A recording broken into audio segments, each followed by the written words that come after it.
कितना income earn कर रहे हो, कितने आपके खर्चे हो सकते हैं, एज इतनी है, 2 साल बाद गाड़ी लेने वाले हो, 5 साल बाद घर, 7 साल बाद शायद आप शादी करो। हर चीज आपको पता करनी है पहले कि कैसे कैसे आप प्लान कर रहे हो आगे की चीजें। अगर मैं बोलूँ कि मुझे करोड़पति बनना है तो ये स्मार्ट गोल नहीं है। मुझे 10 लाख कमाने हैं 2025 के दिसंबर तक फ्रीलांसिंग करके, तो ये एक स्मार्ट गोल हो गया। इस तरीके से हम पले बड़े हैं, तो फाइनेंसेस के बारे में घर में बात नहीं की जाती ओपनली। पेरेंट्स क्या बोलते हैं, सेव करो सेव करो। सेव करके क्या करें, हमारे पास विजन तो है नहीं ना। कंपनीज चाहती कि बस हम खर्च करें, चाहे हम उधार लेके खर्च करें या कैसे भी करें। तो बहुत डिफिकल्ट कॉम्प्लेक्स एनवायरनमेंट में है हाँ भाई हम, तो सारा जो चीज़ें आ रही है वो आ रही लिटरेसी पे। गवर्नमेंट बोलते है कि 180 दिन से कम का लोन नहीं देना है आपको, है ना। गवर्नमेंट बार बार इन ऐप्स को बैन कर रही है, ऐप्स बार बार नाम चेंज करके आ रही है। गलतियाँ करनी पड़ेगी यार, एम्बेरस होना पड़ेगा थोड़ा सा, चांस लेने पड़ेंगे। इसी का एक ना बहुत ब्यूटीफुल इक्वेशन है जिसमें अगर आप 1 to the power of 365 करोगे तो आंसर आपका 1 ही आएगा, बट 1.01 को अगर आपने पावर ऑफ 365 कर दिया, द आंसर इज 37.7। और जो पेड पार्टनरशिप है उसमें बायस आता है इन्फ्लुएंसर का, क्योंकि कंपनीज को पे कर रही है। इंडिया की वुमेन के पास वर्ल्ड का 10% गोल्ड है। फर्स्ट डे से ही थोड़ा सा मनी को लेकर सीरियस रहे, मनी डेट्स पे जाए और ये डिसाइड करे कौन कितना कंट्रीब्यूट करेगा। घर खुद का लें या रेंट करें। अगर आप लोगों ने हमें हमारे रीसेंट एपिसोड्स जो कि काफ़ी वायरल हो गए हैं विद अमित सांगवान जी, डॉक्टर विजन गुप्ता, पीपल बाबा या और भी दूसरे एपिसोड्स उनके थ्रू डिस्कवर किया है, तो मैं आपका स्वागत करना चाहती हूँ the journey within podcast में। हमारे पॉडकास्ट का ये एम है कि हम ऐसी मीनिंगफुल कॉन्वर्जेशंस कर पाएँ जिनकी वजह से आप अपनी लाइफ में ग्रो कर पाएँ, आप अपने आप को और डीपली और बेहतर तरीके से समझ पाएँ, अपने इमोशंस और कैसे आप अपने इमोशंस की प्रोसेसिंग करते हैं उसे समझ पाएँ, so that you build a powerful perspective about your life. That is the motto of the journey within podcast. आज का ये एपिसोड है फाइनेंस इन्फ्लुएंसर नेहा नगर के साथ, जो कि सोशल मीडिया पर काफ़ी पॉपुलर हैं for giving her practical and bold suggestions for building finance. In today's episode we have covered personal finance, wealth कैसे बिल्ड करें, सेविंग्स कैसे समझें, म्यूचुअल फंड्स क्या होते हैं, कपल्स को कितना ज़रूरी है अपने फाइनेंस को डिस्कस करना शादी से पहले और शादी के बाद, कपल्स अपने स्मार्ट गोल्स कैसे बना सकते हैं और कैसे अपनी लाइफ में फाइनेंशियली और ज़्यादा इंडिपेंडेंट हो सकते हैं। ये एपिसोड उन लोगों के लिए नहीं है जो फाइनेंस को, mutual funds, SIPs, stock market, trading, personal wealth, इन सबको बहुत अच्छी तरीके से ऑलरेडी जानते हैं। ये एपिसोड आपके लिए नहीं है। ये एपिसोड उन लोगों के लिए भी नहीं है जो नए आइडियाज़ को सुनना नहीं चाहते या समझना नहीं चाहते या ओपन नहीं है फ़िलहाल उनके लिए। तो अगर आप इन दोनों कैटेगरीज में फॉल करते हैं तो आप ये वीडियो स्किप भी कर सकते हैं। ये एपिसोड उन लोगों के लिए है जो फाइनेंस को बिल्कुल बॉटम से समझना चाहते हैं, जिन्हें फ़िलहाल फाइनेंस की बहुत ज़्यादा नॉलेज नहीं है।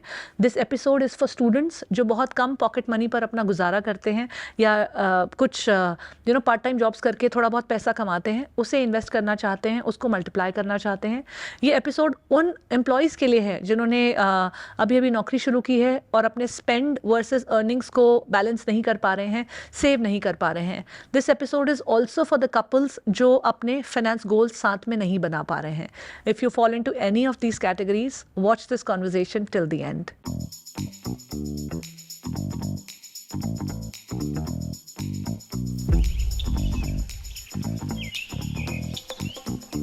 नमस्कार दोस्तों, welcome to the journey within podcast with me Shobha Rana.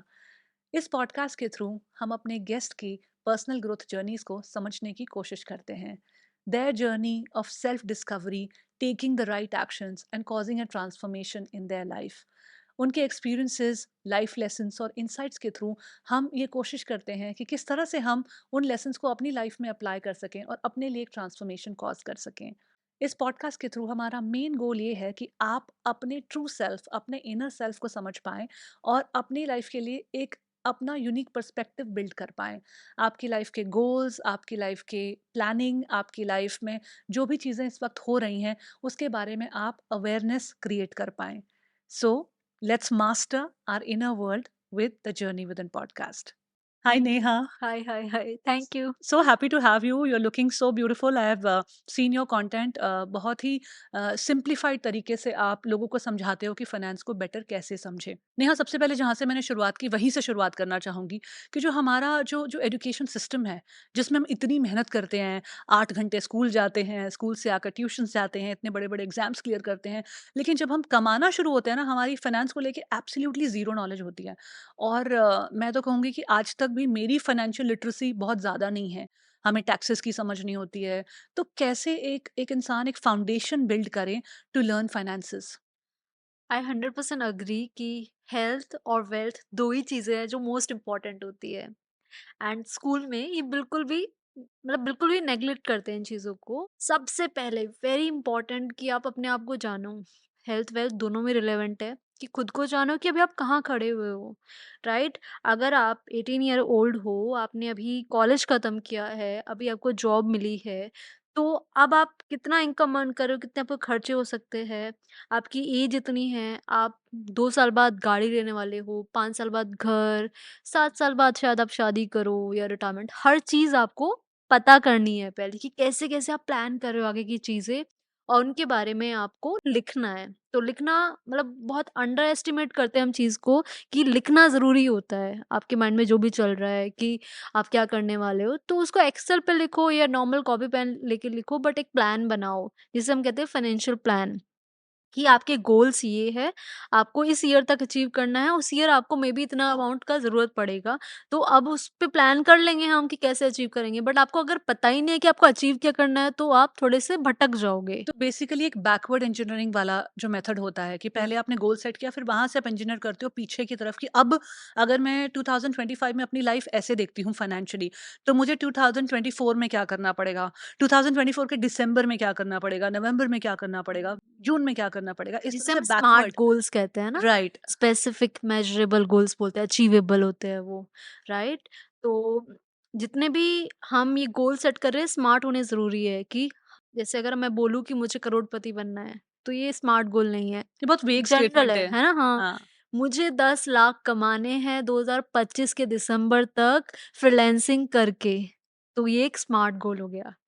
तो ट्राई करना है। ऑफ कोर्स यू आर 18, अभी आपको बहुत क्लैरिटी नहीं है चीज़ों के बारे में, बट आप लिखोगे, जितना ट्राई करते रहोगे, स्मार्ट गोल्स बनाओगे, आपको क्लैरिटी आ जाएगी। फिर आपकी जो बाकी चीज़ें हैं, हेल्थ है, इमोशनल है, फैमिली है, रिलेशनशिप्स है, सब थोड़ा निखर के आएँगी, जो आप अपने आप से कॉन्फिडेंट होंगे क्या करने वाले हो।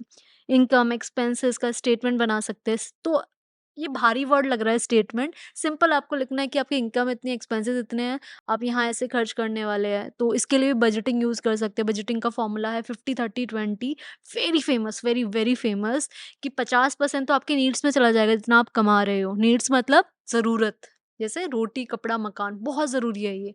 देन आपका 20% चला जाएगा वांट में, ज़रूरत से ऊपर चीज़ें, जैसे आप मूवी देखने जा रहे हो, आपको नए कपड़े हैं, ज़रूरत नहीं है, चाह है, चाह। तो डिजायर। हाँ, डिज़ायर तो 20% उसमें, और 30% प्लीज़ ट्राई कि वो आप सेव करो, और वो सेव करके वो जो आपने गोल सेट करे 2025 में आपको मिलियनेयर बनना है या फिर आपको गाड़ी लेनी है, वो 30% से इस तरीके से प्लानिंग करो कि वो गोल अचीव हो जाए। तो it's very important, these are very basic things जो हमें नहीं सिखाते हैं स्कूल में, कॉलेज में, इवन हमारे पेरेंट्स भी हमें इस बारे में गाइड नहीं करते। हमारे पेरेंट्स क्या बोलते हैं? सेव करो, सेव करो। सेव करके क्या करें? हमारे पास विज़न तो है नहीं ना। तो हमारे पेरेंट्स भी बहुत फ़ोकस्ड होते हैं हमेशा कि पैसा खर्च कम करो, सेविंग करो, और उसको घर पे रख लेते हैं या एफडी में डाल देते हैं, वहाँ पे तो उसका कुछ नहीं हो रहा है। तो इट्स वेरी इंपॉर्टेंट कि आप अपना प्लान बनाओ, बजटिंग करो, देन अपने आप को उन गोल्स को अचीव करने के लिए एजुकेट करो। आजकल जेनज़ीज़ के बायो में बहुत कॉमनली ये लिखा होता है, आई एम एन आईएनटीपी, आईएनएफपी, ईएनपीएफ, इस तरह के I am the thinker, the mastermind, the visualiser. और उसके आपके कुछ पर्सनैलिटी ट्रेट्स पता चलते हैं। जैसे अगर आप थिंकर हैं तो ऑब्वियसली आपका माइंड लॉजिकल है, रैशनल है, लेकिन ऑल्सो आप ओवरथिंक करने की वजह से अपने कुछ स्ट्रेंथ्स पे प्ले आउट भी नहीं कर पाते हो। तो ऐसे तरह से आपको अपनी पर्सनैलिटी को भी एनालाइज़ करके कि मैं किस सिचुएशन में किस तरीके का डिसीजन लेना मेरा डिफ़ॉल्ट मोड है, बिकॉज़ ये मेरी पर्सनैलिटी है। अगर आप वो एजुकेट कर लेते हो अपने आप को, तो मुझे लगता है वहाँ से कुछ और डिसीजन जो इम्पल्स बाइंग को लेकर आपने बताया कि जो आपकी अभी नीड नहीं है लेकिन जस्ट वांट है, उसको भी शायद थोड़ा थोड़ा मैनेज कर सकते हैं। बिकॉज आई थिंक ये अपना इमोशन को मैनेज करना, इम्पल्स मैनेजमेंट जो है, emotion management for your compulsive impulsive buying, वो बहुत ज़्यादा ज़रूरी है आजकल के टाइम में। जैसे we are very outwardly drawn people now, है ना? हमें वो शाइनी ऑब्जेक्ट सिंड्रोम सभी को है कि जो चीज़ चमक रही है मेरे 4 दोस्तों के पास है, वो मुझे भी चाहिए। And usually these things are depreciating assets, जैसे latest car, latest phone, latest gadgets and rest of the things, spending on experiences. I'm not saying one should not, but impulsively हम बहुत ज़्यादा इस पे ओवर खर्चा कर देते हैं। तो how do you suggest the role of managing your own emotions into this planning? अभी जैसे आपने पर्सनैलिटी की बात की, तो फाइनेंस में भी हमें पर्सनैलिटी अपनी जाननी होती है कि हम हाई रिस्क टेकर हैं, हम लो रिस्क टेकर है, या फिर हमें मीडियम रिस्क। तो जब भी हम फाइनेंसेस की बात कर रहे हैं, तो ये भी एक बहुत बेसिक सा स्टेप होता है कि आप अपनी पर्सनैलिटी को जानो कि आप कितना रिस्क ले सकते हैं, एंड देन आप इन्वेस्टमेंट की तरफ जाओ कि कहाँ आपको इन्वेस्ट करना है, राइट? एंड देन आपने जो क्वेश्चन पूछा कि हम कैसे कर सकते हैं, तो इम्पल्स परचेजेस, क्योंकि अब हमारे पास ना एनवायरनमेंट बन गया है वैसा। ग्लोबलाइजेशन के बाद इतनी फंडिंग आई है बाहर से, एफडीआईज वगैरह, इतने स्टार्टअप्स खुले हैं, उनको अंधी फंडिंग मिल रही है, वो अंधी एड रन कर रहे हैं, राइट? हर चीज की, छोटी छोटी चीज की। Now brands have made it very easy कि हम पैसे खर्च करें। हम्म। तो उनका मोटिव ये होता है कि हम अपने जेब से बस पैसे निकलवा लें, राइट? जैसे कंज्यूमरिज्म हमारे इंडिया में बहुत ज़्यादा बढ़ रहा है अब, तो बहुत डिफ़िकल्ट हो गया है सेविंग करना, ईएमआई का कॉन्सेप्ट आ गया है। ट्रैवल नाउ पे लेटर, वेडिंग नाउ पे लेटर, शादियाँ भी कर लो पे लेटर, है ना? तो कंपनीज़ चाहती है कि बस हम खर्च करें, चाहे हम उधार लेके खर्च करें या कैसे भी करें।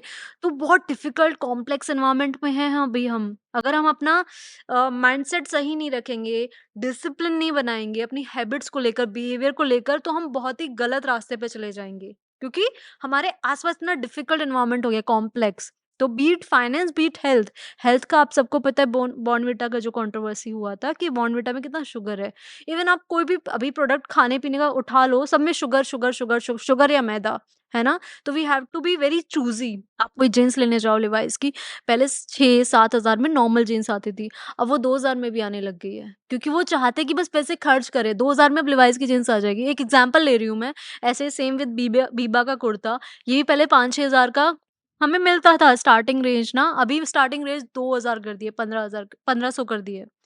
तो कंपनीज़ चाह रही है कि बस अब हम निकालें अपना पैसा। हर एक शॉप पे आप जाओगे, सब जगह कि आप ईएमआई करा लो, ज़ीरो कॉस्ट है ना? तो now it has become very important कि हम अपने इम्पल्स परचेज़ेज़ को थोड़ा कंट्रोल करें। हम कुछ भी प्लान कर रहे हैं ना, छोटा-सा भी, थोड़ा सोचना चाहिए। 30 डे का एक रूल है कि अगर आप परचेज़ करने का प्लान करें, फॉर एग्ज़ाम्पल कोई भी कपड़ा, कपड़े पे लोग आजकल बहुत अंधा खर्च कर रहे हैं, क्योंकि फ़ास्ट फ़ैशन का ज़माना आ गया है। हर 3 महीने में फ़ैशन चेंज हो रहा होता है, और इन्फ्लुएंसर्स, हम ही लोग इतना एस्पिरेशनल दिखाते हैं इन चीज़ों के कि आपके पास ये लेटेस्ट डिज़ाइन इस कुर्ती का या इस टॉप का होना चाहिए, क्योंकि सब यूज़ कर रहे होते हैं। हमें लगता है यार हम कहीं छूट रहे हैं पीछे, है ना?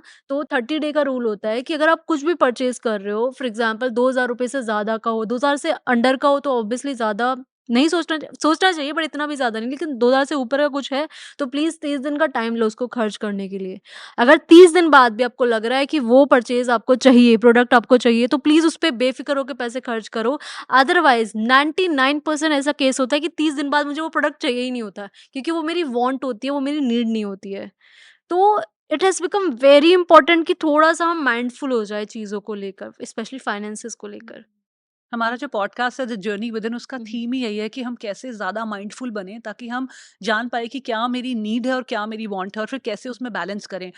मुझे लगता है कोई बुराई नहीं है अपनी वांट को भी पाने में, लेकिन as long as you have the clarity of that, ऐसा नहीं है कि आप वांट्स के पीछे भाग रहे हो ये सोचकर कि मैं अपनी नीड है ये तो मुझे ज़रूरी ही करना है, ये मुझे आई पहनना टेल ही यू, है। I get these messages. कोई 3 लाख कमा रहा होता है, देन ऑल्सो दे से कि हमारे ना मतलब शॉर्ट पड़ जाता है मंथ एंड में पैसे। Even if you are living in Mumbai, Mumbai में मान लो 3 बीएचके का रेट 1 लाख के आसपास है, बाकी 1 लाख में आपका खर्चा शायद निकल जाए। 1 लाख तो फिर भी बचना चाहिए ना आपके पास। कैसे शॉर्ट पड़ रहा है वो? तो आपको कैलकुलेशन तो करनी पड़ेगी, बजटिंग तो आपको करनी पड़ेगी। मेरे पास इतने डीएम आते हैं कि हस्बैंड वाइफ दोनों कमा रहे होते हैं, देन ऑल्सो वो मैनेज नहीं कर पा रहे, क्योंकि हम लोग ना ये शो ऑफ में फँस जाते हैं। तो एक बुक है साइकोलॉजी ऑफ मनी, तो उसमें कहा गया है कि आपकी जो वेल्थ है ना दैट इज़ इनकम माइनस आपका ईगो। यानी अगर आप इनकम में से ईगो हटा देंगे तो आपकी सेविंग्स बढ़ने लग जाएँगी, क्योंकि अब हम जितना भी खर्चा कर रहे हैं अपने ईगो को सैटिस्फाई करने के लिए कर रहे हैं, राइट? और जब ये हम करना बंद कर देंगे, ईगोइस्टिक होना बंद कर देंगे तो हमारी सेविंग्स बढ़ने लग जाएगी। सेविंग्स बढ़ेंगी तो हमारे पास ज़्यादा अमाउंट होगा सही चीज़ों पे पैसा ख इन्वेस्ट करने का, तब हम वेल्दी बनेंगे। जब तक हम इगोइस्टिक है हम वेल्दी नहीं बन सकते। नेहा, आपने साइकोलॉजी ऑफ मनी की बात की, and in the same book psychology of money Morgan Housel also says that you should understand the power of compounding. You know, small financial decisions and habit, when you do it for a significant amount of time, it leads to really big results. है ना, जिसमें उन्होंने exemplify करके भी दिखाया है कि कैसे छोटे छोटे स्टेप्स लेकर जो हमें बड़े इंसिग्निफिकेंट लगते हैं कि यार 1,000 बचाने से क्या होगा या इस छोटी सी अमाउंट से क्या होगा, late me just do it, spend it now, बाद में देखूंगा, बाद में आई सेव बिग। एक वो वाले माइंडसेट में भी हम लोग फंसते जा रहे हैं, we are forgetting the power of compounding also. तो वहां पे व्हाट आर योर थॉट्स? कि जो सेम ऑथर ने यही कहा है कि हम अगर वेल्दी बनते हैं तो हम वो स्प्रेडशीट या एक्सेल पर प्लान बनाने से वेल्दी नहीं बनेंगे, इन्वेस्टमेंट करने से वेल्दी नहीं बनेंगे, वेल्दी बनेंगे अपने बिहेवियर सही करने से। तो इट्स वेरी इंपॉर्टेंट कि हम अपने बिहेवियर को थोड़ा-थोड़ा करके सही करेंगे। जैसे वो 21 दिन का रूल है कि 21 दिन तक आप कुछ करते हो तो वो हैबिट बन जाता है। तो सेम आप ट्राई कर सकते हो कि 21 दिन तक आपने ट्राई किया बजटिंग, जो आपने बजट प्लान किया 50-30-20 उसके अकॉर्डिंग करने का, 21 दिन बाद आपकी वो हैबिट बन जाएगी। जब वो हैबिट बन जाएगी तो आपके पास ज़्यादा सेविंग के लिए अमाउंट होगा और आप इन्वेस्टिंग बेटर कर पाएँगे। I think this is what our mothers were doing, hmm. Our grand parents were doing, जब वो एक छोटा छोटा अमाउंट आपके लिए एक एफडी में डाल दिया करते थे या निकाल के सेव कर दिया करते थे। Now if a youngster today, जो मैं बहुत ज़्यादा ही देखती हूँ अपने ऑफिस में अपने लोगों के साथ भी, कि वो कहते हैं यार मेरी इनकम इतनी नहीं है, मेरे पास मंथली बजट लेट्स से 1,000 है या 2,000 रुपीज़ है। तो यंगस्टर्स जिन्होंने अभी अभी कमाना शुरू किया है उनके पास 1,000 2,000 3,000 इतना ही बजट होता है जो वो सेव कर सकते हैं। So what is the ideal investment plan for them that they should go for to build wealth in a long time with that small investment? Generally जब आपके पास अमाउंट स्मॉल होता है ना, तो तब सबसे पहला जो ऑप्शन हम प्रोवाइड करते हैं, बताते हैं उनको, that is investment in yourself. तो सबसे पहले कोशिश करना कि अपने आप को जितना आप अपग्रेड कर सकें उतना कोशिश करें। आप कोई कोर्सेज़ लें, आप नेटवर्किंग करें, आप ऐसे इवेंट्स में जाएँ जहाँ से आपका नेटवर्क बहुत स्ट्रॉन्ग हो जाए। ताकि आज आप अगर 20,000 कमा रहे हो और आपने मान लो ₹1000 की चाय पीने आप ताज होटल चले गए, वहाँ से आपको कोई अच्छा लिंक मिल गया, है ना? तो वहाँ से वो 20 की नेक्स्ट ईयर हो सकता है 40,000 या 50,000 भी हो जाए। तो इतना अच्छा रिटर्न और कहीं तो मिलेगा नहीं।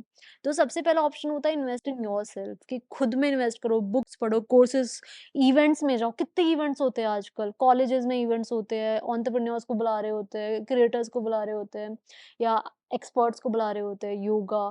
तो कोशिश करो, इवन हेल्थ भी मैं कंसिडर करूँगी कि हेल्थ में भी इन्वेस्ट करो।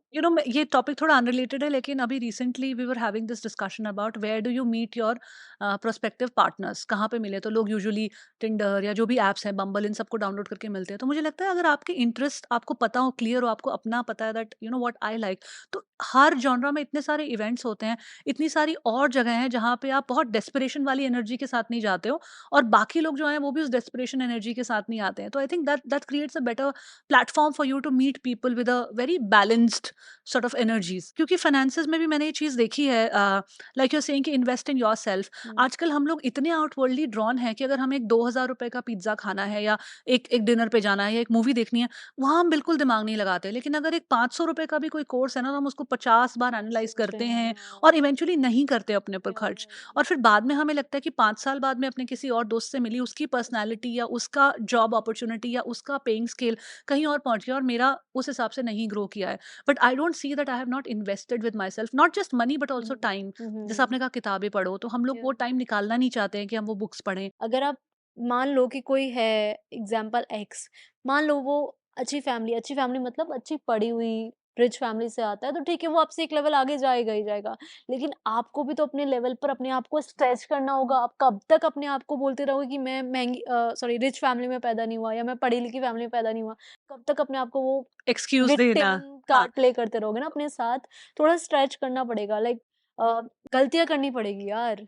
एम्बैरेस होना पड़ेगा थोड़ा-सा। चांस लेने पड़ेंगे हाँ, और हाँ। नई चीज़ों को ट्राई करने से पहले जो झिझक होती है या जो एक डर लगता है, उसको हेड ऑन फेस करना पड़ेगा, या इम्प्रूव हो सकता है। एम्बैरेसमेंट इज़ वेरी इम्पोर्टेंट, मतलब जब आप स्टार्ट करोगे ना, जितना हो सके एम्बैरेस हो प्लीज़ यार, गलतियाँ करो, लोगों से मिलो, फर्स्ट टाइम मिलोगे नहीं पता होगा क्या बात करनी है, जब 10th टाइम किसी को मिलोगे तो पता होगा क्या बात करनी है, और तब आपकी जो करियर ग्रोथ होगी ना वो देखने लायक होगी। सेकंड, अगर आप ठीक है ये सब कर चुके हैं और आपको इन्वेस्ट ही करना है, then you can explore mutual fund, वो भी जो लो कॉस्ट इंडेक्स फंड होते हैं।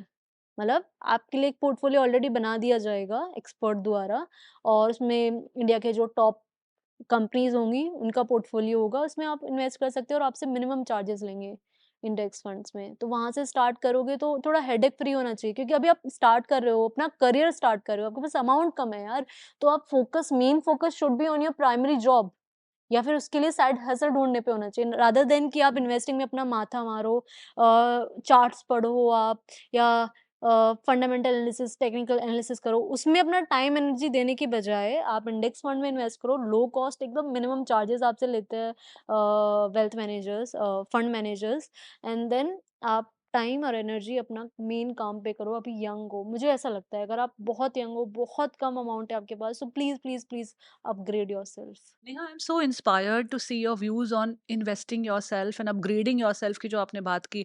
आई थिंक ये बहुत ही बड़ा कोर मैसेज है, क्योंकि हम लोगों को ये लगता है कि जब हमारा स्कूल खत्म हो जाता है, कॉलेज खत्म हो जाता है, लर्निंग वहीं पे खत्म हो जाती है। उसके बाद तो I have arrived in life, अब मैं एक्सपीरियंसेस पे पैसा खर्चा करूंगा, जो चीज़ें मैंने इतने साल नहीं की वो करूंगा। वो सब भी करना ठीक है, because we are a country that is aspirational in nature. हम में से बहुत सारे बच्चे जो मिडिल क्लास बैकग्राउंड से आए हैं, इंक्लूडिंग बोथ ऑफ अस, उन लोगों को बहुत एस्पिरेशन है कि मैं उस तरह के कपड़े पहनूं, मैं उस तरह की जगह जाऊं, ऐसा वेकेशन करूं। बट उसके साथ साथ ये प्लान करना कि am I making myself as a person who is a candidate for attracting right kind of jobs, right kind of opportunities for myself, और उसके लिए आपको खुद ही काम करना पड़ेगा। And the beautiful thing about times like today is that, जैसे पहले जब मैं छोटी होती थी तो अगर नॉलेज कुछ भी लेने के लिए, किसी भी out of the course subject की नॉलेज अगर आपको चाहिए, तो उसके लिए आपको किताबें पढ़नी पड़ती थी। लेकिन आजकल इतना आसान हो गया कि अगर आप किताबें नहीं पढ़ना चाहते तो आप ऑडियो बुक्स पढ़ लीजिए, ऑडियो बुक्स नहीं करना चाहते तो पॉडकास्ट भी देख सकते हो, आप कुछ स्मॉल लर्निंग वीडियोस देख सकते हो। आप इतने सारे प्लेटफॉर्म्स हैं अन अकेडमी की तरह, वहाँ पे आप अपग्रेड की तरह, जहाँ पे आप बहुत छोटे छोटे कोर्सेज कर सकते हो, 2 घंटे से लेकर 2,000 घंटे तक का कोर्स है सेम टॉपिक के ऊपर। तो मतलब बहुत सारे फॉर्म्स में knowledge is coming our way. The question is that are we letting ourselves be that person who is ready to upgrade themselves. Thank you for giving this very very strong message. I really hope कि हमारे listeners को ये बात बहुत clearly समझ में आए। तो हमने बात की एक छोटा अमाउंट अगर किसी के पास है तो उसको क्या करना चाहिए।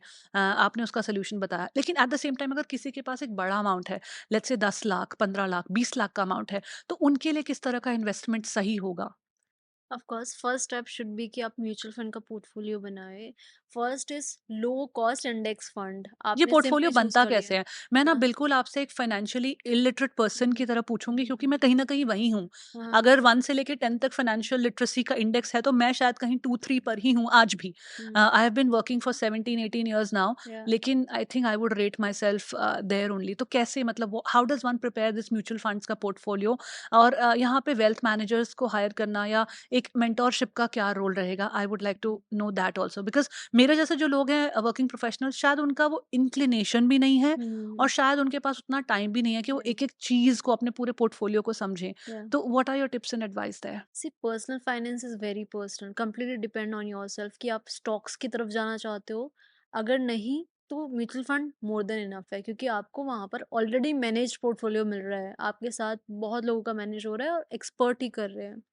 देन अब इंडेक्स फंड, अब आप जो म्यूचुअल फंड चूज कर रहे हो वो कैसे चूज करना है, सिंपल है। जिसको आप जानते हो, जिस इंडस्ट्री को आप जानते हो, पहले उसी को पिक करना चाहिए हमें। पहला हमने इंडेक्स फंड पिक कर लिया कि इंडिया की ग्रोथ स्टोरी पे हमें बिलीफ है, बिलीव करते हैं हम, ट्रस्ट है कि इंडिया अभी टॉप 5 में है, वर्ल्ड में टॉप 3 में आने वाला है, राइट। आप simply mutual fund, index fund की हमारी जो टॉप 50 कंपनीज है हमारी इंडिया में स्टॉक मार्केट में, उसमें हमने चुपचाप इन्वेस्ट कर दिया। फर्स्ट स्टेप ये हो गया। सेकंड, आपकी जो खुद की इंडस्ट्री है, आई बिलीव जो आप खुद की इंडस्ट्री उसके बारे में आप ज़्यादा जानते होंगे, और एंड देन आपको एफर्ट भी नहीं लगेंगे ज़्यादा जानने के लिए। आप टेक में हो तो टेक का आप जो पोर्टफोलियो म्यूचुअल फंड का वो आप पिक कर सकते हो। मैं फिनटेक की हूँ तो मैं फिनटेक की ज़्यादा पिक करूँगी, बैंक्स ज़्यादा पिक करूँगी क्योंकि मेरे को इंटरेस्ट भी उसी में है और मैं उसी इंडस्ट्री से आती हूँ, राइट? अगर कोई फैशन का है तो वो वैसी ब्रांड्स एफएमसीजी ज़्यादा पिक करेगा। तो ऐसे पिक कर सकते हैं एंड आई बिलीव कि जितने भी आप म्यूचुअल फंड पिक कर रहे हो वो मोस्ट ऑफ द केसेस में जो कंपनीज़ है वो इस फंड में भी होगी, इस फंड में भी होगी। तो ये भी चेक करना ओवरलैप नहीं हो रहा हो। तो आपके पास जो म्यूचुअल फंड का पोर्टफोलियो है, मोस्ट ऑफ द केसेस में लोग वही कंपनीज़ को डिफरेंट डिफरेंट म्यूचुअल फंड में होल्ड करके बैठे होते हैं। एंड देन आप जो अमाउंट पिक कर रहे हो उसे कंसिस्टेंटली आपको इन्वेस्ट करना है। आपको मार्केट की तरफ ज़्यादा नहीं देखना है कि आज बढ़ गई, कल कम हो गई। कंसिस्टेंसी जो हमने कंपाउंडिंग की बात की कि आप 15,000 हर महीने इन्वेस्ट कर रहे हो और 10 साल तक करोगे, 20 साल तक करोगे तो 20 साल जैसे 10 साल में स्लो ग्रोथ हुई। आपने 15,000 करे 18 लाख बने आपके, 18 लाख इन्वेस्ट करे और बने आपके बहुत कम है। लेकिन वैसे ही जैसे ही वो 10 का 20 साल होगा, 20 का 30 होगा तो वो 2x 3x होता चला जाएगा, राइट? तो कंपाउंडिंग इज़ वेरी इंपॉर्टेंट और उस पे फ़ोकस करना चाहिए कि हम ऐसे मार्केट को ज़्यादा ना देखें और बस हेड डाउन करके इन्वेस्टिंग करते रहें म्यूचुअल वो फंड में। कभी-कभी डिफ़िकल्ट हो जाता है because hmm, consistency hmm. Life के बहुत सारे एरियाज़ में हमें लाना बहुत डिफ़िकल्ट होता है। जैसे अगर हमें अपनी हेल्थ मैनेज करनी है, हम कंसिस्टेंट नहीं हो पाते अपनी ईटिंग हैबिट्स के साथ, अपने वर्किंग आउट रेजिम के साथ। Discipline is very discipline is important ना, very important. Behaviour is very important तो तो बॉयल डाउन होके ये सारी चीज़ें भी एक तरह से बिहेवियर पे ही आ रही हैं। तो लाइफ़ के जो बहुत सारे मेजर एस्पेक्ट्स आपके ठीक हो जाते हैं, अगर आप अपने आप को डीपली समझ पाते हो और वहाँ से अपने अंदर एक पर्सनल शिफ्ट क्रिएट कर पाते हो। Hmm, you know power of consistency का एक ना बहुत ब्यूटीफुल इक्वेशन है, जिसमें अगर आप 1 टू द पावर ऑफ 365 करोगे, तो आंसर आपका 1 ही आएगा। मतलब 1 को आपने 1 से अगर 360 बार आपने मल्टीप्लाई किया तो 1 ही आएगा आंसर। बट 1.01 को अगर आपने पावर ऑफ 365 कर दिया, द आंसर इज़ 37.7। मतलब कि that is the power of compounding. 1 और 1.01 में बहुत माइनर सा डिफरेंस है। लेकिन imagine the results like 37-38% more.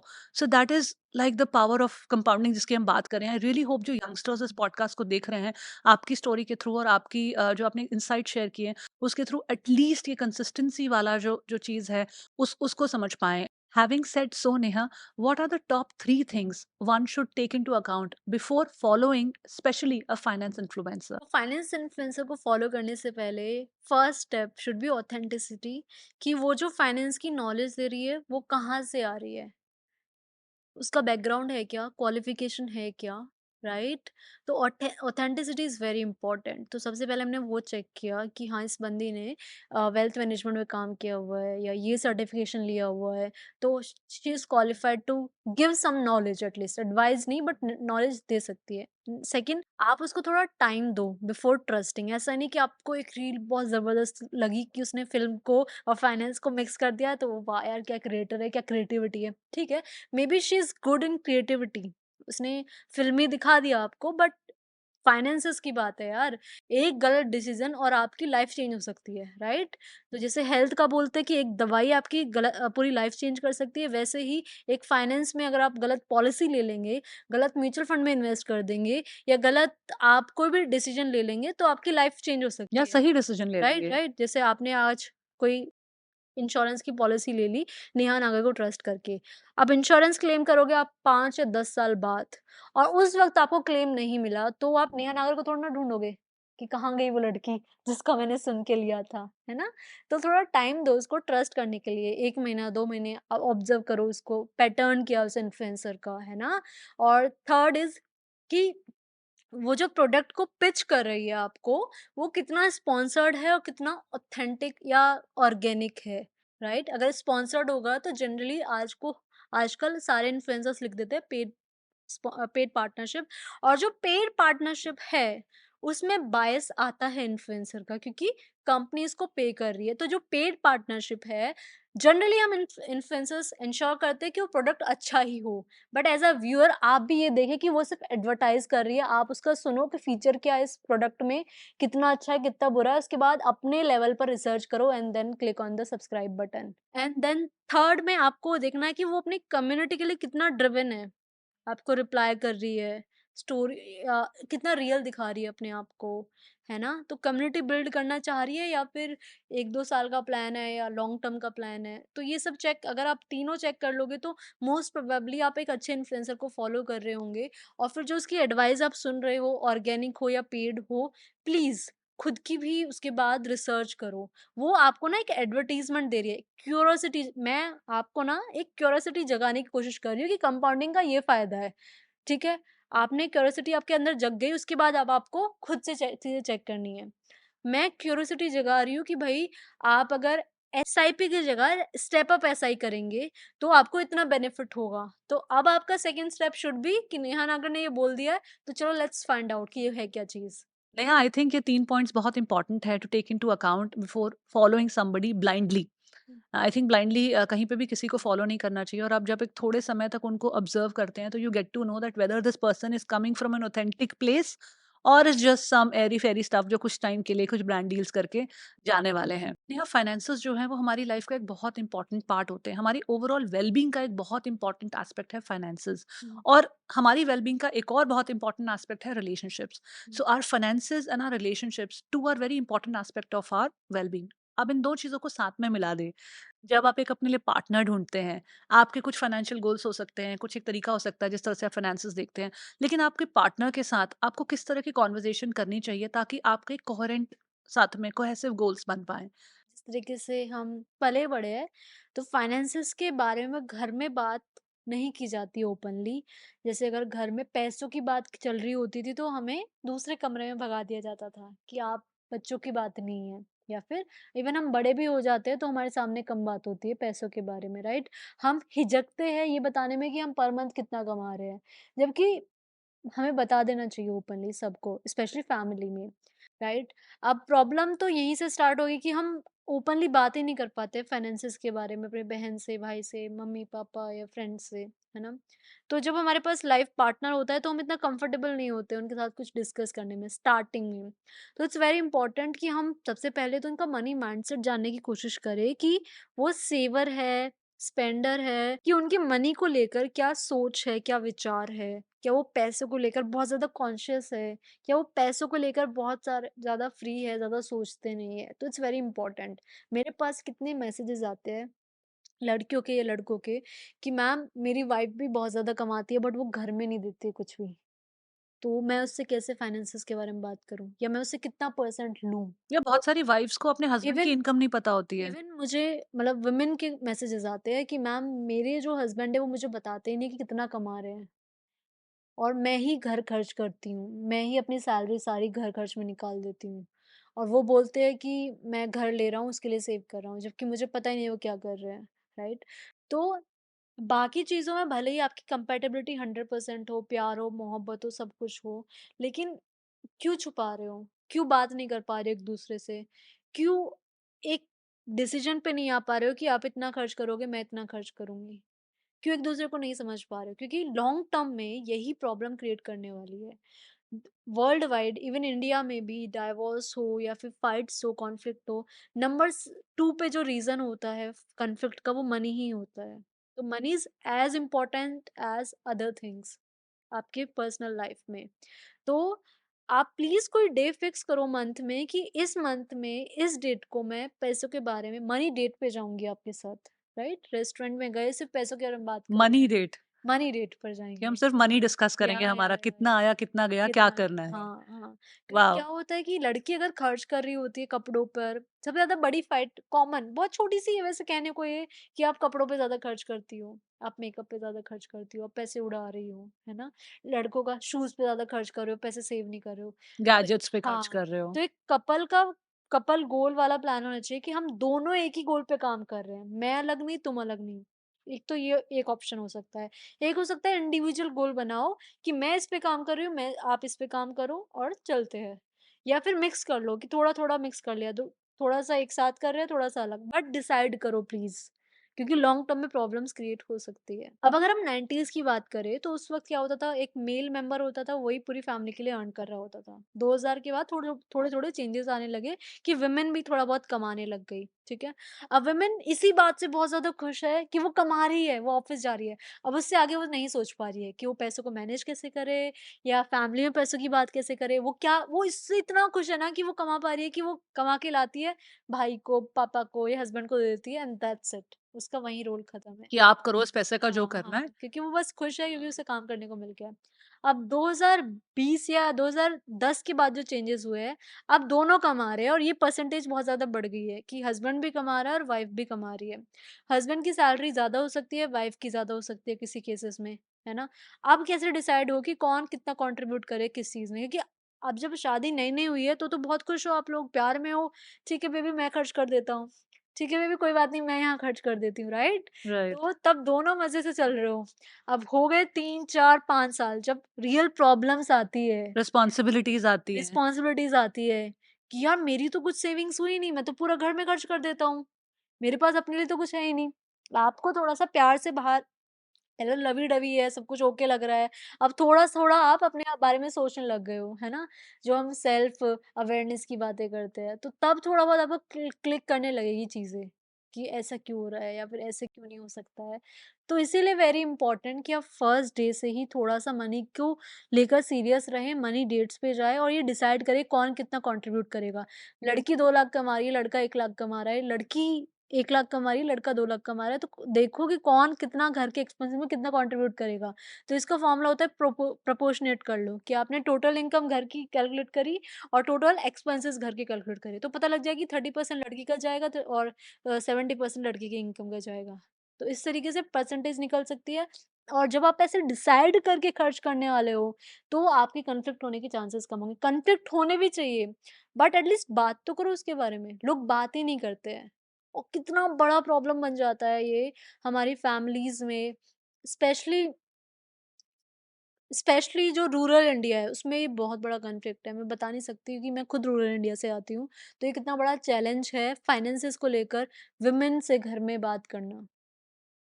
Very rightly so, I completely agree there, because like I was saying earlier also कि फैमिलीज में, कपल्स में यही नहीं पता होता किसकी कितनी सैलरी और किस तरह से वो डिस्ट्रीब्यूट हो रहा है या कहाँ पे सेव हो रहा है।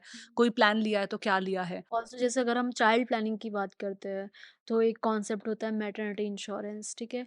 अब आप प्रेग्नेंट हो गए हो अब या प्रेगनेंसी नेक्स्ट मंथ या नेक्स्ट ईयर प्लान कर रहे हो, तो आप सोच रहे हो कि जो आपके प्रेगनेंसी के खर्चे आएँगे डिलीवरी के, डिलीवरी में हो सकता है 1 लाख लग जाए, 1.5 लाख भी लग सकता है, which is very common in metro cities, है ना? अब आप सोच रहे हो कि यार नेक्स्ट ईयर प्रेगनेंसी प्लान करनी है, आज मैं इंश्योरेंस ले लेती हूँ जिसमें मेरे सारे खर्चे कवर हो जाए। तो जो नॉर्मल हमारा हेल्थ इंश्योरेंस उसमें ये कवर नहीं होता, उसके लिए ऐड ऑन लेना होता है मैटरनिटी इंश्योरेंस और वो प्रेगनेंसी से 2-3 साल पहले मिलता है, प्रेग्नेंट होने से पहले। अगर प्रेग्नेंट हो गए हो या अगले साल होने वाले हो तो आपको ये कवर मिलेगा ही नहीं, आपको जेब से खर्च करने पड़ेंगे। इसीलिए आप पहले ही जब अपने हस्बैंड से या अपनी वाइफ से बात कर रहे हो तो इन चीज़ों के बारे में बात करो कि हमें इसकी भी ज़रूरत पड़ेगी आने वाले 2-3 साल में और 3 साल पहले मैं लूँगी ये वाला कवर तो मैं एलिजिबल होंगी क्लेम के लिए। तो ये तभी हो सकता है ना जब हम फाइनेंसेस के बारे में बात कर रहे होंगे, तभी ये प्रॉब्लम सॉल्व हो सकती है और जो हम फालतू के खर्चे कर रहे हैं वो कंट्रोल्ड वे में हो सकते हैं। वो 1.5 लाख मेरा बच जाएगा 30-40 हज़ार का प्रीमियम देने से। नेहा, आपने मैटरनिटी इंश्योरेंस की बात की and you have recently become a mother, and congratulations to you once again on that. एक बच्चे के आपकी लाइफ में आने से how has your personal financial planning has changed? एक न्यूबॉर्न के लिए हम किस तरह से बेटर फाइनेंशियल प्लानिंग कर सकते हैं? बिकॉज़ इंडिया में एक ट्रेडिशनली कल्चर भी है that when a child is born, family के सभी लोग कुछ कंट्रीब्यूट करते हैं। कोई बच्चे के लिए कुछ गोल्ड का ऑर्नामेंट गिफ्ट करेगा, कोई कुछ पैसे गिफ्ट करेगा। बट क्या इससे कोई बेटर तरीका है that you can contribute towards a newborn's life? तो बिल्कुल शुरू से शुरू करती हूँ। सबसे पहले जब आप शादी कर रहे हो तो वेडिंग में हम 20-30 लाख खर्च कर देते हैं, राइट? तो उसका एक वेडिंग इंश्योरेंस होता है जो 2-3 हज़ार रुपए में मिल जाएगा आपको कि किसी वजह से वेडिंग कैंसल होती है या कुछ भी चोरी होता है या कोई सुनामी या एनीथिंग आता है तो आपको पैसा मिल जाएगा जो भी आपने बुकिंग में या खर्च कर दिया शादी पे और शादी नहीं हुई। सबसे पहले आपको ये इंश्योर करना है। देन जब आपकी शादी फिक्स हो गई है उसके बाद आपने वेडिंग इंश्योरेंस की बात करी, फिर आपको अपने पार्टनर से बात करना है कि हम अपने फाइनेंसेस को कैसे हैंडल करने वाले हैं, हमारे गोल्स क्या होने वाले हैं, हम उसको कैसे अचीव करेंगे, उनका मनी माइंडसेट कैसा है। आप एक बार एक डेट फिक्स करेंगे कि हर महीने हम इस डेट को पैसों के बारे में बात करेंगे। देन क्योंकि अब आपकी शादी होने वाली है और आप सोच रहे हैं कि आप जल्द ही चाइल्ड प्लानिंग करने वाले हैं, तो मैटरनिटी इंश्योरेंस भी आप ले सकते हैं, जो मैंने अभी एक्सप्लेन किया था। ऑल्सो क्योंकि अब आपकी शादी हो चुकी है, तो आपके पास टर्म इंश्योरेंस होना चाहिए क्योंकि अब आपके पास कोई डिपेंडेंट आ गया है, जो आप पर डिपेंड करता है। तो टर्म इंश्योरेंस कब लेना चाहिए? जब आपकी इनकम पर कोई डिपेंड कर रहा हो, right? And then term insurance के बाद हेल्थ हेल्थ इंश्योरेंस तो आपको स्टार्टिंग से होना चाहिए, मतलब आप जब पैदा हुए तो आपके पेरेंट्स को आपका हेल्थ इंश्योरेंस कराना चाहिए। वैसे ही अगर आपका कोई बच्चा होता है तो डे 1 पर आपको उसको अपनी हेल्थ इंश्योरेंस की पॉलिसी में इन्वॉल्व करना चाहिए, सो दैट आपको फालतू खर्चे ना देने हो किसी बीमारी से, क्योंकि छोटे बच्चों को होती रहती है बीमारियाँ, राइट? एंड देन उसके बाद आपको सोचना है, अब हम बच्चे तक आ गए हैं, नेक्स्ट स्टेप हो गया कि बच्चे का फ्यूचर देखना है हमें। तो अब हमें उसकी प्लानिंग करनी होगी कि अब वो 10 साल बाद मान लो कि हमें उसका बड़ा स्कूल चेंज करना है या फिर 20 साल बाद उसको कॉलेज में भेजना है, तो उसके खर्चों के हिसाब से 30 साल बाद हमें अपना खुद का रिटायरमेंट प्लान करना है। तो सारे गोल्स हमने लिख लिए थे, जो फर्स्ट हमने डिस्कस किया था उस समय, वो गोल्स लिखे हैं, अब उसको प्लानिंग को चालू करना है कि कैसे वो अचीव करेंगे। कैसे अचीव करना है? अगर आपके पास गर्ल डॉटर है तो उसके लिए एक स्कीम है सुकन्या समृद्धि योजना गवर्नमेंट की, उसमें आप पैसे इन्वेस्टिंग चालू कर सकते हो। एलिजिबल तभी होंगे जब आपकी डॉटर 10 साल से कम एज की होंगी और आपको गवर्नमेंट आपको 18 साल की जब आपकी डॉटर हो जाएगी या 20-21 साल बाद आपको फंड वापस देंगी, जितना भी आप इन्वेस्ट कर रहे हो पर मंथ, और रिटर्न आपको 7-8% इसमें मिल जाएगा, जो इन्फ्लेशन को बीट कर रहा है, प्लस आपको सिक्योरिटी है, रिस्क नहीं लेना है और एटलीस्ट 20 साल बाद अगर उसका फॉरेन एजुकेशन है या कोई और चीज़ है, उसके लिए आपके पास फंड इकट्ठा हो गया है, राइट? तो गर्ल डॉटर केस में ये। और अगर आपका बॉय हुआ है या गर्ल भी है तो एक स्कीम है, गवर्नमेंट की ही स्कीम है, जिसको बोलते हैं सोवरेन गोल्ड बॉन्ड स्कीम। तो हमारा जो गोल्ड है, जो मोस्ट फेवरेट है इंडिया में, राइट? इंडिया की वुमेन के पास वर्ल्ड का 10% गोल्ड है, राइट?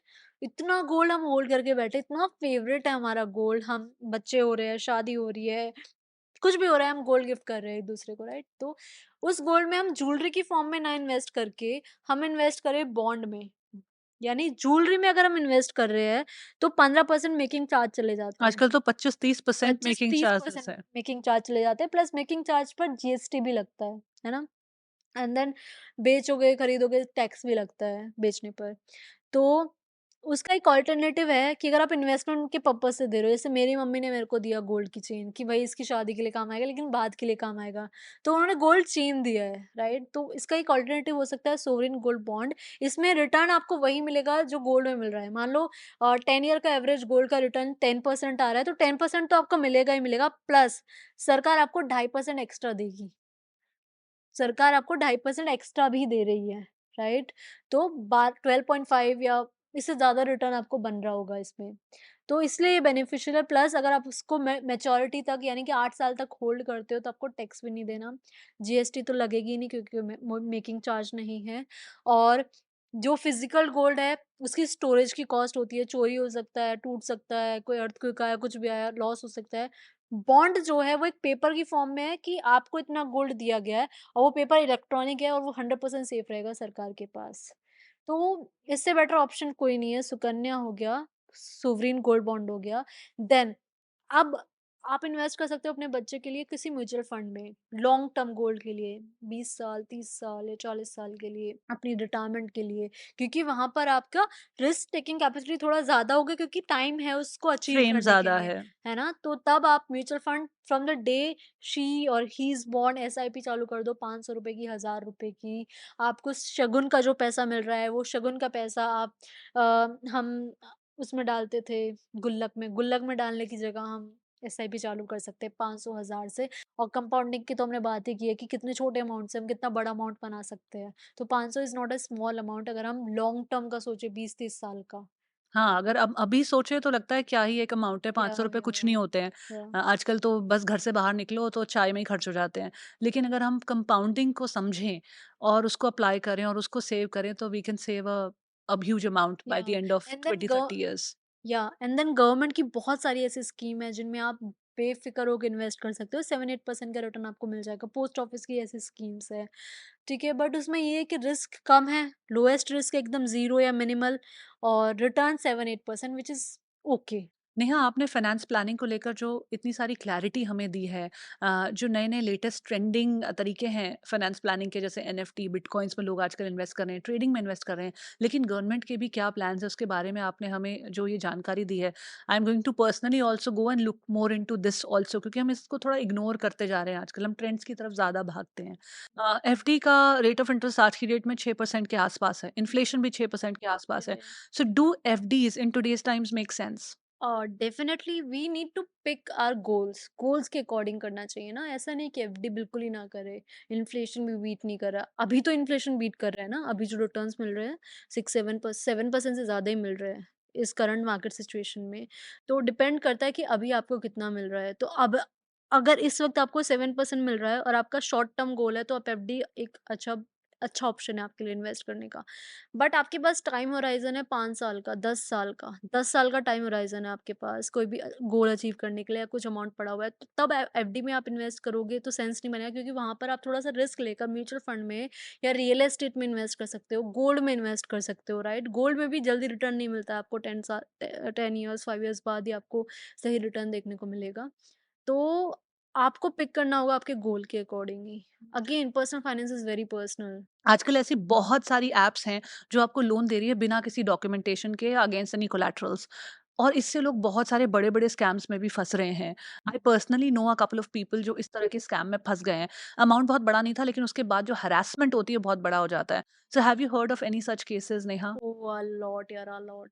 मेरे पास इतने मेल्स आते हैं ना इनके बारे में, मल्टीपल वीडियोज़ क्रिएट कर चुकी हैं इनके अराउंड ही, क्योंकि ये बहुत ही ट्रेंडिंग है टॉपिक, क्योंकि हर किसी के पास ये मैसेजेस आते हैं कि लोन्स ले लो आप। अब इतने लोग इंटरनेट पे आ गए, इतने लोग ये चीज़ें यूज़ करने लग गए हैं, तो भई जो स्कैमर्स बैठे हैं वो भी बहुत तेज़ है।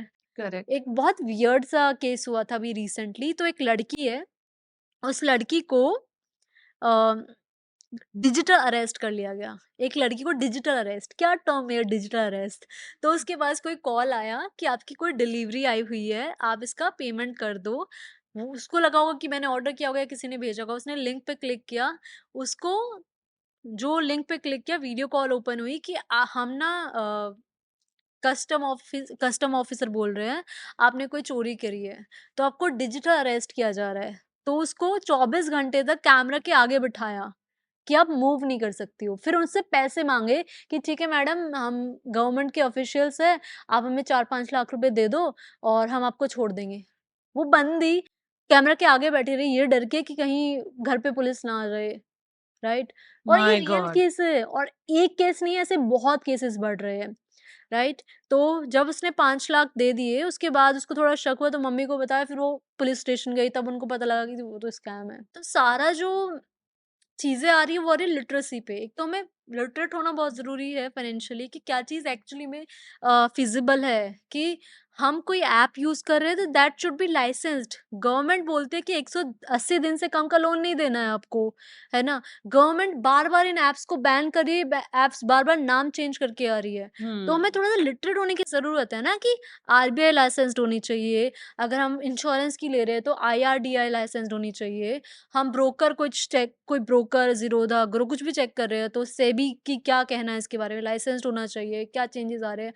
तो लिटरेसी की कितनी ज़्यादा रिक्वायरमेंट है इस वक़्त, इस पॉइंट ऑफ टाइम में 2020 के बाद, जब आधे से ज़्यादा इंडिया ऑलरेडी इंटरनेट पर है और आधे से ज़्यादा इंडिया इंटरनेट पे आने वाला है, अब आने वाले 2-3 साल में ही। एक्चुअली इसकी जितनी ज़िम्मेदारी सरकार की है या फिर हुँ, पॉलिसी मेकर्स की है, कि इन ऐप्स को और ज़्यादा इनकी स्क्रूटनी हो और इनको और बैन किया जाए। आई थिंक एक पर्सनल रिस्पॉन्सिबिलिटी भी है, और ये मैं ब्लेम अपने ऊपर भी लेना चाहूँगी, क्योंकि मेरा भी जिस तरह का माइंडसेट है, I am not very very inclined to learn about finances. Hmm, लगता है छोड़ो, कोई कर लेगा, कोई वेल्थ मैनेजर कर लेगा, हम समझ लेंगे। लेकिन हुँ, ऐसे स्कैम्स जो आप बोल रहे हो इतने कॉमन हो गए हैं। रिसेंटली मुझे भी एक ऐसा फ़ोन आया था जिसमें उन्होंने मुझे कहा कि आपने, और उनके पास मेरी पॉलिसी डिटेल्स थी। हुँ, मतलब उन्होंने मुझे नंबर नहीं बताया, बट मुझे ऐसा मालूम था कि मेरा कुछ ऐसा गारंटीड वेल्थ प्रोटेक्टर नाम का एक प्लान है। हुँ, मुझे ये पता था मेरे 2 या 3 चल रहे हैं। मैं ये हुँ, क्लैरिटी नहीं थी मेरे पास कि हुँ, 2 चल रहे हैं या 3 चल रहे हैं वो हुँ, प्लान्स, हुँ, राइट? कहीं न कहीं मैं कन्फ्यूज़न में थी कि शायद क्योंकि इतने सालों से आप थोड़ा-थोड़ा अमाउंट करके या बिल्ड कर रहे होते हो। या तो जब मुझे वो फ़ोन आया तो उन्होंने कहा कि अगर आपने आज शाम तक इसका पेमेंट नहीं किया, तो हम्म आपका ये पॉलिसी लैप्स हो जाएगी और हम्म आपको whatever the amount that I had given hmm उसमें से कुछ पैसा कट के रिफंड हो जाएगा। लेकिन अगर आपने पे कर दिया तो आपको जो इसका प्रॉमिस्ड अमाउंट था व्हिच वाज़ ऑलमोस्ट डबल वो हम्म मिलेगा। हम्म और वो डिफरेंस का अमाउंट बहुत छोटा था, 27-28 हज़ार रुपए था। I was just about to pay on the click. तो ये मुझे क्लिक किया कि मैं let me just talk to my bank manager first. तो मैंने उनको फ़ोन किया, मैंने उनसे पूछा कि ऐसा-ऐसा मेरी कोई ऐसी थर्ड पॉलिसी है जो जिसका मुझे ऐसा कॉल आया है, आपका ही आईसीआईसीआई से ही फ़ोन आया है, तो क्या सीन है? तो उन्होंने मेरा डिटेल चेक किया, उन्होंने कहा नहीं आपकी ऐसी कोई पॉलिसी नहीं है जो ड्यू है आज तक। मैंने कहा क्योंकि मुझे थोड़ा-सा ये लगा कि मुझे इतना रश क्यों कर रहा है कि अभी पे करो, आप शाम तक पे करो, नहीं तो ये कैंसल हो जाएगा। बिकॉज़ यूजुअली बैंक्स ऐसे थ्रेटन नहीं करते। मैंने उनको पूछा भी फ़ोन पे कि आप मुझे ऐसे क्यों बोल रहे हो? आपका मुझे फर्स्ट टाइम कॉल आया। नहीं मैम हमने आपको बहुत बार फ़ोन किए हैं, ये आपकी 2019 से पे पेमेंट पेंडिंग है, 3 साल हो गए हैं। उन्होंने मुझे काफ़ी उस तरह से अपने एक एक तरह से उसमें ले लिया था, राइट झांसे में और मैं आ भी गई थी। वो राइट तो मैंने सिर्फ़ एक जो फ़ोन कर लिया that saved me from clicking on that link correct and correct making a payment. तो और वो मेरे रजिस्टर्ड ईमेल आईडी पे उनका मेल आया। हम्म वो लिंक के बारे में। तो मतलब आप इतने कन्फ्यूज़ हो जाते हो कि ऐसा नहीं कि कहीं कोई आपके ईमेल आईडी पे नहीं आ रहा है या फिर कोई बैंक के मिलते-जुलते ईमेल आईडी से नहीं आ रहा है। तो you are like you are sure कि हाँ, बैंक का ही होगा। लेकिन एक एक वो अपने आप को लिटरेट बनाना और अपने फाइनेंसेस को थोड़ा अपनी अवेयरनेस में रखना आई थिंक वो बहुत-बहुत आज की डेट में ज़रूरी है। पहले तो हम नेग्लेक्ट करते हैं अपने फाइनेंसेस के बारे में बात करना ही। और हम सोच जैसे आपने बताया कि आप भी सोचते हैं कि चार्टर्ड अकाउंटेंट ही कर लेगा सब कुछ। हाँ, तो थोड़ी बहुत रिस्पॉन्सिबिलिटी हमें लेनी होगी। ऑल्सो अगर कहीं भी कोई अर्जेंसी शो कर रहा है तो definitely you need to recheck. और अभी जैसे एक मतलब इतने स्कैम्स है ना, क्या ही बताऊँ मैं। डिजिटल मतलब वर्ल्ड में आजकल बहुत ज़्यादा हो रहे हैं कि आप कुछ भी सर्च करोगे एनीथिंग लाइक आपने सर्च किया पीएफ ऑफिशियल नंबर या इनकम टैक्स की वेबसाइट, तो जो ऊपर रैंक कर रही होगी वो कोई फ्रॉड वेबसाइट होगी जो राइट। आपसे डेटा ले लेगी, राइट। वो एड रन करके अपने वेबसाइट को वो टॉप पर एसईओ लेके आते हैं। ऑप्टिमाइज़ेशन से या अपनी या फ्रॉड या और वो या वेबसाइट्स के नाम इतने सेम होते हैं दैट यू डोंट लोगो नो। एवरीथिंग इतना सेम होता है, बस डॉट जीओवी या कुछ ऐसा मिसिंग होता है। तो आपको थोड़ा बहुत केयरफुल रहना चाहिए, डबल चेक करना चाहिए। और गवर्नमेंट की जितनी भी वेबसाइट होती है उनमें डॉट जीओवी कुछ ना कुछ तो होता ही है जो गवर्नमेंट की सभी वेबसाइट पे होता है।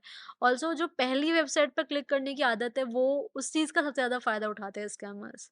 तो आप कुछ भी सर्च कर रहे होंगे फर्स्ट वेबसाइट स्कैमर की होती है मोस्ट प्रोबेबली। तो प्लीज़ रिसर्च किया करो before clicking on the first website. अपने आप को एजुकेट करना, अवेयरनेस में रखना कि हमें सिर्फ़ अपनी डिटेल्स हर जगह देते नहीं चले जानी है। बेसिक डिटेल्स भी। आई थिंक वो अपने डेटा को प्रोटेक्ट करना आजकल के टाइम में protecting your own data has become so difficult because there are so many portals जहाँ पे हम रोज़ अपना डेटा अंधाधुंध डाल रहे हैं। बैंक्स ना एंटरटेन नहीं करते थे पहले कि अगर आपको कोई डिटेल चाहिए ना, जैसे सेविंग अकाउंट में ज़्यादा रिटर्न कैसे मिलेगा? 2-3% मिलता है लेकिन कभी-कभी 7% में मिल जाता है अगर नेगोशिएट करते हो आप या आप और डिटेल्स माँगते हो तो। बट जनरली क्या होता है, जो हम रिटेल कस्टमर्स है, जिनका पोर्टफोलियो अमाउंट ज़्यादा नहीं होता, उनको एंटरटेन ही नहीं करते बैंक वाले। उनको पहले एजुकेट ही नहीं किया गया किसी भी बारे में।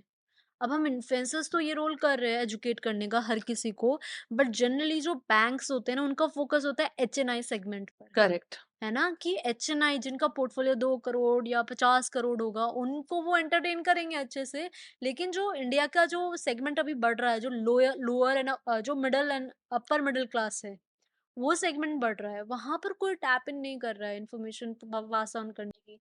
तभी हम जैसे इन्फ्लुएंसर्स आए हैं। जैसे एचएनआई जो है वो 3 लाख ही है इंडिया में, high net worth individuals, right, है ना।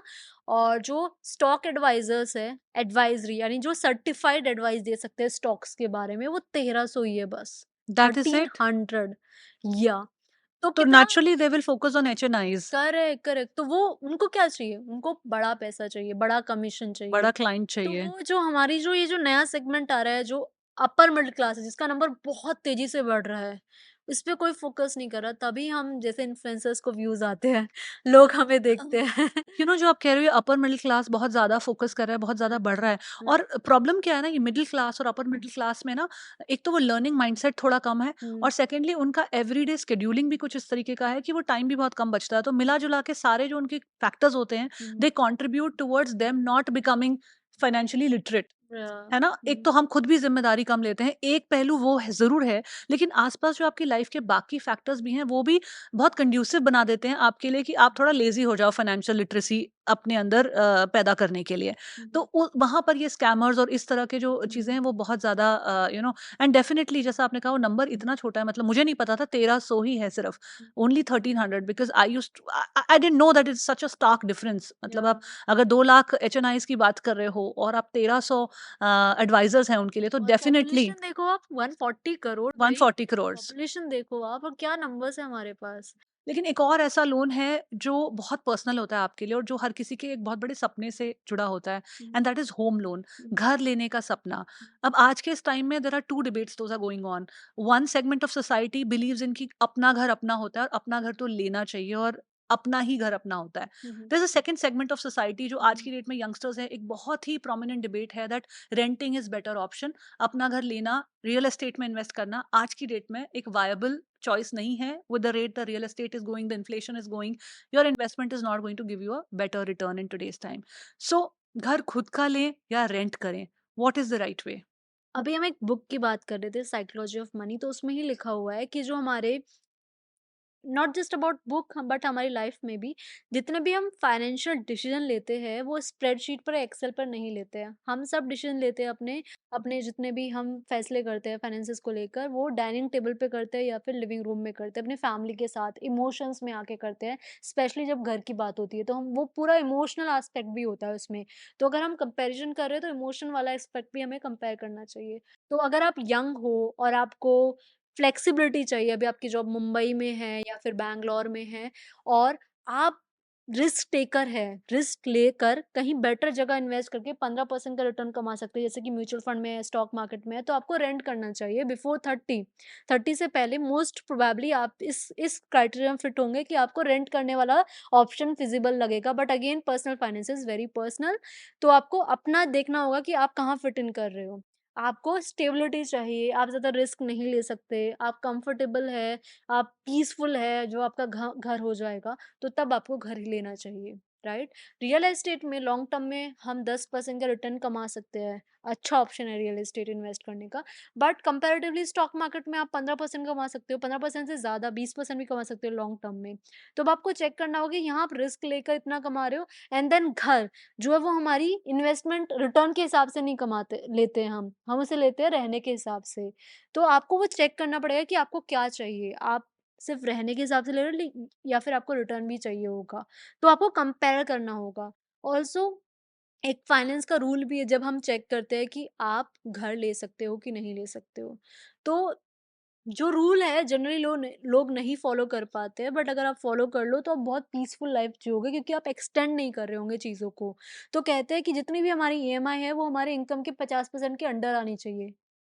जितनी भी ईएमआई है, आपकी घर है, गाड़ी है, आप कोई क्रेडिट कार्ड का लोन ले रहे हैं, फ़ोन का या कुछ भी, जितनी भी ईएमआई है वो 50% के ब्रैकेट में ही आनी चाहिए और जो आपकी होम लोन की ईएमआई है वो 30% के ब्रैकेट में आनी चाहिए। अगर आप इतना भी फ़ॉलो करते हो तो भी आपकी लाइफ़ पीसफुल हो सकती है, राइट? तो अगर आपकी होम लोन की ईएमआई 30% के ब्रैकेट में आ रही है, तो आप ईज़िली घर ले सकते हैं। घर का जो लोन का टेन्योर है वो 20 साल ही रखिएगा या ज़्यादा रखिएगा। 20 इयर्स हम बोलते हैं कंफर्टेबल होता है कि लॉन्ग टर्म में हम आराम से पेमेंट अपने लोन की ईएमआई पे कर सकते हैं। तो लास्ट में एक सवाल मैं जो अपने सारे गेस्ट के लिए सेव करके रखती हूँ वो ये है कि उनकी डेफिनेशन ऑफ सक्सेस क्या है? What is your idea of success? I think gratitude कि कितना मैं पीसफुल हूँ अपनी लाइफ के साथ, that is successful for me. कि कितना मैं पीसफुल हूँ, कि जितनी मैं पैसे कमा रही हूँ उससे, जितना मैं इम्पैक्ट क्रिएट कर रही हूँ उससे, कितना मैं कितना मैं पीसफुल हूँ अपने रिलेशनशिप से, फैमिली से। अगर उस पर पीस पे हूँ मैं तो मैं सक्सेसफुल हूँ। जरूरी नहीं है कि कोई फेमस है, कोई पैसे ज्यादा कमा रहा है वो सक्सेसफुल है, नहीं। आप एक छोटे से गांव में हो, अच्छे से रोटी खा रहे हो, सब चीज़ सैटिस्फाइड है, आपकी फैमिली खुश है, थोड़ा बहुत स्ट्रगल कर रहे हो फाइनेंसेस के लिए, तो you are successful according to me. तो peace is real success. That is such a beautiful way to look at success. Peace, I think if we become more conscious and self-aware about what our heart truly desires, या हमारा जो एक human being का quest है वो truly क्या है, I think peace is a very important factor there. Thank you so much, Neha, for coming on the Journey Within podcast. I would also request my followers and subscribers to go follow Neha Nagar's page on Instagram. She's also on YouTube. इनका खुद का भी एक podcast है जो ये करती थी अभी, क्योंकि ये मैटरनिटी ब्रेक पे थी तो शायद कुछ एपिसोड्स नहीं किए हैं, लेकिन आई एम श्योर बहुत जल्दी और बहुत सारा फाइनेंस रिलेटेड अच्छा कंटेंट आपको इनके पेजेस के थ्रू जानने को मिलेगा, तो ज़रूर फॉलो करें. Thank you Neha for coming on the journey within podcast. Thank you so much. Thank you for watching this episode of the journey within podcast. I am sure आपको finance planning के बारे में बहुत सारी चीज़ें आज के इस एपिसोड में सीखने को मिली होंगी. प्लीज़ कमेंट सेक्शन में लिख के ज़रूर बताइएगा कि आपका फेवरेट सेक्शन क्या था, और अगर आपका कोई ऐसा सवाल है जो रह गया है तो प्लीज़ उसे ज़रूर पूछिएगा, ताकि हम अपने आगे आने वाले गेस्ट से वो सवाल ज़रूर पूछ सकें. Do subscribe to the channel, like, comment and share. मिलते हैं अगले एपिसोड में. Thank you and take care.